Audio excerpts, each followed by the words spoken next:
ఇటు కవిత బీఆర్ఎస్ పైన, బీఆర్ఎస్కి సంబంధించిన నాయకుల పైన, అలాగే కేసీఆర్ పైన చేసిన కామెంట్స్ మీద ప్రస్తుతానికి కేసీఆర్ చాలా ఎమోషనల్ అయ్యారు. సన్నిహితులతోని కేసీఆర్ సమావేశమయ్యారు. ఇటు కవితకు నేనేం తక్కువ చేయలేదంటూ కూడా వ్యాఖ్యానించారు. 2014లో ఎంపీగా అవకాశం ఇచ్చాం. ఆ అవకాశాన్ని కవిత పూర్తి స్థాయిలో సద్వినియోగం చేసుకోలేదు. అలాగే ఎంపీగా ఓడిపోతే ఎమ్మెల్సీని కూడా చేశాను కదా. ఇటు లిక్కర్ స్కామ్ ఆరోపణలు వస్తే పార్టీ అంతా కవితకు అండగా నిలబడింది. ఇటు హరీష్, కేటీఆర్ స్వయంగా ఢిల్లీకి వెళ్ళి న్యాయ నిపుణులతో చర్చించి బెయిల్ వచ్చేలా చేశారు కదా. కవితను కాపాడుకోవడానికి చేయగలిగినదంతా చేశాను. పార్టీ కష్టకాలంలో ఉన్నప్పుడు అండగా ఉండాల్సింది పోయి ప్రత్యర్థులకు ఒక ఆయుధంలాగా కవిత ప్రవర్తిస్తుంది అంటూ ఇటు కేసీఆర్ సెన్సేషనల్ కామెంట్స్ అని చెప్పచ్చు. ఇటు చాలా ఎమోషనల్గా ఆయన కూడా మాట్లాడినట్టు తెలుస్తుంది. ఇటు కవిత శాసన మండలిలో మనం కింద విషయాల్లో చూస్తున్నాం. ఎంతో బాధపడుతూ కన్నీటితో తాను బీఆర్ఎస్కి సంబంధించి, బీఆర్ఎస్ పార్టీకి సంబంధించిన నాయకులందరూ తనకు అన్యాయం చేశారు. ఇటు ఎమ్మెల్సీ పదవి కూడా వద్దు, తన రిజగ్నేషన్ని కూడా యాక్సెప్ట్ చేయాలంటూ ఇటు గుత్తా సుఖేందర్ రెడ్డిని కూడా ఆయన అడగడం. సో మొత్తం మీద సెన్సేషనల్ కామెంట్స్ ఇటు కవిత చేసిన తర్వాత దాని మీద కేసీఆర్ కూడా ఎమోషనల్ అయ్యాడు. ఇటు కేసీఆర్ను ఉద్దేశించి కూడా ఆయన సెన్సేషనల్ కామెంట్స్ చేసింది. ఇటు కేసీఆర్ తెలంగాణకి తెచ్చిపెట్టిందే ఉంది, చేసిందే ఉంది. కేంద్ర రాజకీయాలకి వెళ్ళి ఏం చేయబోతున్నాడు, ఏం చేస్తాడు, చేయాల్సిన అవసరం ఏముంది అన్నట్టు ఆయన ప్రశ్నించింది. మొత్తానికైతే తన బిడ్డకి నేను చేయాల్సిందంతా నేను చేశాను, ఎంపీగా తనని గెలిపించాను, ఎంపీగా గెలిచిన తర్వాత ఆ అవకాశాన్ని సద్వినియోగం చేసుకోవాల్సింది తన బాధ్యత కదా, చేసుకోలేకపోయింది తానే కదా. మరోసారి గెలవలేనప్పుడు నేను ఎమ్మెల్సీగా తనకు పదవినిచ్చాను. ఇటు ఆరోపణలు ఎదుర్కొంటున్న సమయంలో కూడా పార్టీ అంతా తనకు అండగా ఉంది. ఇటు కేటీఆర్, హరీష్ రావు, ఇటు కవిత ఎవరి గురించి అయితే విమర్శించిందో గతంలో వాళ్ళే దగ్గరుండి తనకు న్యాయ నిపుణులతో మాట్లాడి మరి ఆ కేసు గురించి తన కోసం మాట్లాడారు కదా. అలాగే పార్టీ అంతా తనకు అండగా ఉంది. ఇప్పుడు కష్టకాలం వచ్చింది, ఇప్పుడు పార్టీ కష్టకాలం, ఇప్పుడు బీఆర్ఎస్కి ఓటమి తర్వాత కష్టంగా ఉన్న సమయంలో, ప్రజల ఆదరణ కోసం వెయిట్ చేస్తున్న సమయంలో ఇప్పుడు తను ప్రతిపక్షాలకి ఇటు అస్త్రంగా మారింది ఏంటి అంటూ ఆయన బాధపడినట్టు తెలుస్తుంది. దీనికి సంబంధించి లేటెస్ట్ అప్డేట్ తీసుకునే ప్రయత్నం చేద్దాం. మా ప్రతినిధి మహేష్ ఉన్నారు, మహేష్తో మాట్లాడి తెలుసుకునే ప్రయత్నం చేద్దాం. మహేష్ చెప్పండి, కేసీఆర్ చాలా ఇమోషనల్ అయ్యారా ఇటు కవిత చేసిన కామెంట్స్ మీద? ఖచ్చితంగా కళ్యాణ్, ఇప్పటికే శాసన మండలిలో ఎమ్మెల్సీ కవిత తన రాజీనామాను ఆమోదించాలని చెప్పి ఇప్పటికే ఒక మండలి చైర్మన్ గా కోరిన పరిస్థితి. దీనికి సంబంధించి ఇవన్నీ చూస్తుంటే రాజకీయంగా అణచివేతకు గురి చేశారని చెప్పి ప్రధానంగా కొందరు వ్యక్తుల ద్వారానే నేను ఇప్పటికీ రాజకీయ అణచివేతకు గురయ్యారని చెప్పి ప్రధానంగా విమర్శలు గుప్పించిన పరిస్థితి.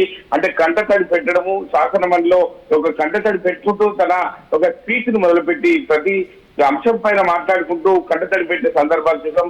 దీనికి సంబంధించి ఇప్పటికే కేసీఆర్ కూడా ఒక చీఫ్ ఎవరైతే ఉన్నారో ఎమోషనల్ గా ఫీల్ అయిన పరిస్థితి అయితే ఉంది. ఎందుకంటే కవిత కామెంట్స్ ఇటువంటి గందరగోళానికి దారి తీస్తుందా అని చెప్పి, ఎందుకంటే సన్నిహితులతో కేసీఆర్ సమావేశమై కవితను నేను ఏం తక్కువ చేయలేదని ఇప్పటికి వరకు అని చెప్పి ప్రధానంగా చెప్పుకొచ్చారు. 2014లో ఎంపీగా అవకాశం ఇచ్చామని చెప్పారు కేసీఆర్. ఈ అవకాశాన్ని కవిత పూర్తి స్థాయిలో సద్వినియోగం చేసుకోలేని చెప్పి ప్రధానంగా ఎంపీగా ఓడిపోతే ఎమ్మెల్సీని చేశామని చెప్పి కేసీఆర్ చెప్తున్న పరిస్థితి. లిక్కర్ స్కామ్ లో ఆరోపణలు వస్తే పార్టీ అంతా కవితకు అండగా నిలబడిందని చెప్పి ప్రధానంగా చెప్తున్నారు. అదేవిధంగా హరీష్ కావచ్చు, ఇటు కేటీఆర్ కావచ్చు స్వయంగా ఢిల్లీకి వెళ్లి న్యాయ నిపుణులతో చర్చించి బెయిల్ వచ్చేలా చేశారు. కానీ కవిత మాత్రం ఇటువంటి మాట్లాడడం ఏంటని చెప్పి అంతర్గతంగా ఒక క్షోభకు గురైన పరిస్థితి ఉంది. కవితను కాపాడుకోవడానికి చేయగలిగినంత చేశాను, పార్టీ కష్టకాలంలో అండగా ఉండాల్సింది పోయి ప్రత్యర్థులకు ఒక ఆయుధంగా కవిత ప్రవర్తన తీరు నచ్చడం లేదని చెప్పి అంతర్గతంగా సంబంధిత ఎవరైతే ఉన్నారో కేసీఆర్ కు సన్నిహితులతో చర్చించుకున్నట్టు మనకు తెలుస్తుంది. ఎందుకంటే ఇటువంటి ఆలోచన ఎందుకు చేస్తుంది కూతురు కవిత అని చెప్పి ప్రధానంగా అంతర్గతంగా తన సన్నిహితులు చర్చ కూడా చేస్తున్నట్టు తెలిసింది. అదే ఇటువంటి సంఘటనలు చూస్తుంటే మండలిలో ఇటువంటి సంఘటన వాతావరణం చూస్తుంటే కూడా అందరూ బీఆర్ఎస్ పార్టీ శ్రేణులు అందరూ అంతర్గతంగా దిగమింగుకొని ఏం మాట్లాడాలి ఏంటి అని చెప్పి ఇటు కేసీఆర్ పై ఇటు హరీష్ రావు పై కేటీఆర్ పై విమర్శలు గుప్పిస్తుంటే ఇటు ప్రతిపక్షంగా ఉండి కాంగ్రెస్ పార్టీతో పోరాడుతున్న సమయాన్ని వృధా చేస్తుంది.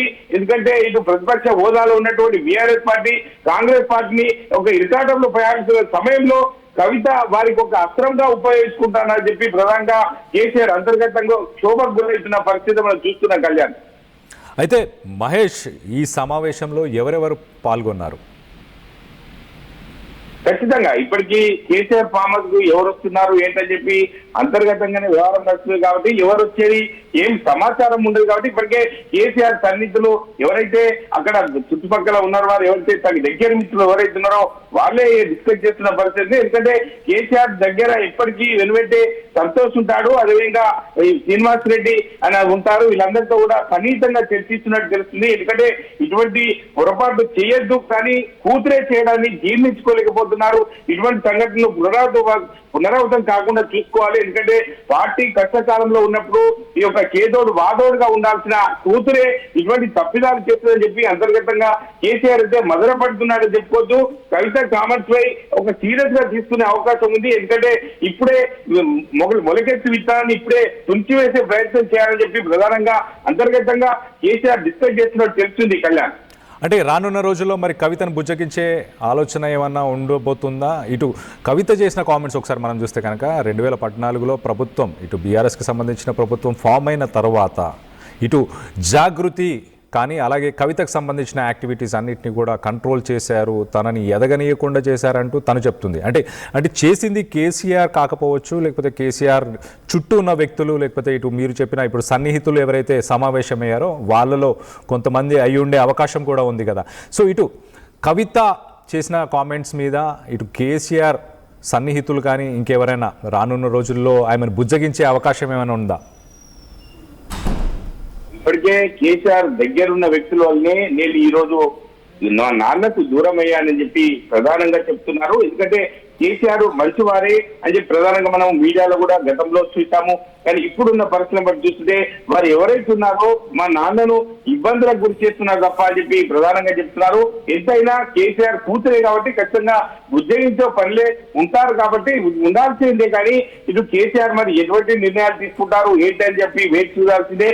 ఎందుకంటే కేసీఆర్ ఇప్పటికే కేసీఆర్ పై కావచ్చు, ప్రధానంగా హరీష్ రావు పై కావచ్చు, అదేవిధంగా కేటీఆర్ పై ప్రధానంగా విరుచుకోబడుతున్న పరిస్థితి ఉంది. ఎందుకంటే ఇటు మౌనంగా కాంగ్రెస్ పార్టీ అధికారంలో ఉన్నటువంటి ఎవరైతే ఉన్నారో మంత్రులు కావచ్చు, ఎమ్మెల్యేలు కావచ్చు, మౌనంగా కవిత ఏం మాట్లాడుతుంది ఏంటని చెప్పి ప్రధానంగా చూస్తున్నారు వీళ్ళు. ఎందుకంటే ఇరిగేషన్ లో తప్పులు చాలా జరిగాయని చెప్పి ప్రధానంగా మండలిలో చెప్తున్న సందర్భాలు చూస్తుంటే కాంగ్రెస్ పార్టీ ఇటు ఎమ్మెల్యేలు కావచ్చు, మంత్రులు కావచ్చు, అందరూ కూడా క్షుణ్ణంగా కవిత ఏ ఒక్క పదం వాడినా కూడా దాన్ని క్షుణ్ణంగా పరిశీలించడానికే ప్రయత్నాలు చేస్తున్నారు తప్ప వారు ఒక్క మాట కూడా చెప్పడం లేదు. ఎందుకంటే మండలి చైర్మన్ చెప్తున్నారు ఇటువంటి నిర్ణయాలు తొందరపాటు నిర్ణయాలు తీసుకోవద్దని చెప్పి ప్రధానంగా చెప్తున్నారు.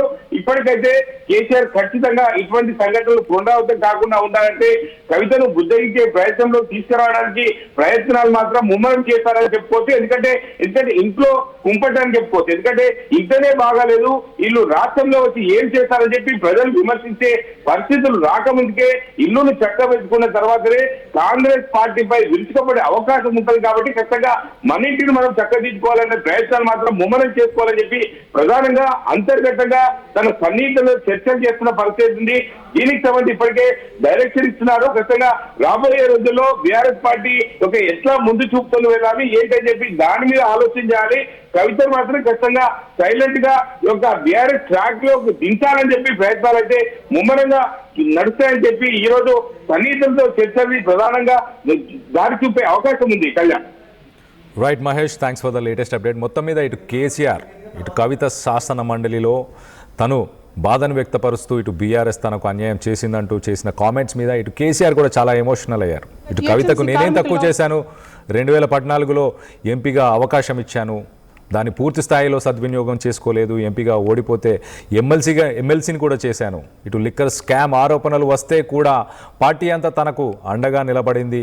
అలాంటిది ఇప్పుడు హరీష్ రావు, కేటీఆర్ వీళ్ళందరూ స్వయంగా న్యాయ నిపుణులతో చర్చించి మరి బెయిల్ వచ్చేలా చేశారు కదా. కవితను కాపాడుకోవడానికి చేయగలిగినదంతా చేశాం కదా అని సెన్సేషనల్ కామెంట్స్ ఇటు కేసీఆర్ కూడా చేశారు. మరి రానున్న రోజుల్లో ఇటు కవితను బుజ్జగించే అవకాశం ఏమైనా ఉందా? ఒకసారి అసలు కవిత శాసన మండలిలో ఏం మాట్లాడిందో ఒకసారి వినే ప్రయత్నం చేద్దాం. అధ్యక్ష, నేను ఎప్పుడు కూడా పేద ప్రజల మధ్యలోనే ఉండి పనిచేస్తున్నాను అధ్యక్ష. నా దగ్గరికి వచ్చినటువంటి బీడీ కార్మికులు కావచ్చు, బీడీ టేకేదారులు కావచ్చు, అంగన్వాడీ టీచర్లు కావచ్చు, ఆశా వర్కర్లు కావచ్చు, ఐకేపీ ఎంప్లాయీస్ కావచ్చు అధ్యక్ష, అదేవిధంగా జిహెచ్ఎంసీ కార్మికులు కావచ్చు అధ్యక్ష, టీచర్లు కావచ్చు అధ్యక్ష, నిరుద్యోగులు కావచ్చు, ఆడబిడ్డలు కావచ్చు, సింగరేణి ఉద్యోగులు కావచ్చు, కరెంట్ ఎంప్లాయీస్ కావచ్చు, ఎవరు వచ్చినా అధ్యక్ష నేను కాదనకుండా నాకెంత వీలైతే అంత పనిచేసి పెట్టేటటువంటి ప్రయత్నం చేసిన అధ్యక్ష. అయినా సరే అధ్యక్ష, పార్టీ మౌత్ పీసులుగా ఉండేటటువంటి పార్టీ పేపర్లు, పార్టీ ఛానళ్ళు ఏ ఒక్కరు కూడా ఎన్నడూ కూడా మద్దతు ఇవ్వలేదు అధ్యక్ష. అయినా సరే ధైర్యం వదులుకోకుండా మొక్కువని ప్రయత్నంగా నేను ప్రయత్నం చేస్తూనే వెళ్ళాను అధ్యక్ష. అధ్యక్ష, ఇప్పుడు local to global news at your fingertips. మీ చేతిలో ఒక ఆయుధం. Download Raa TV app. Media legend Ravi Prakash is back.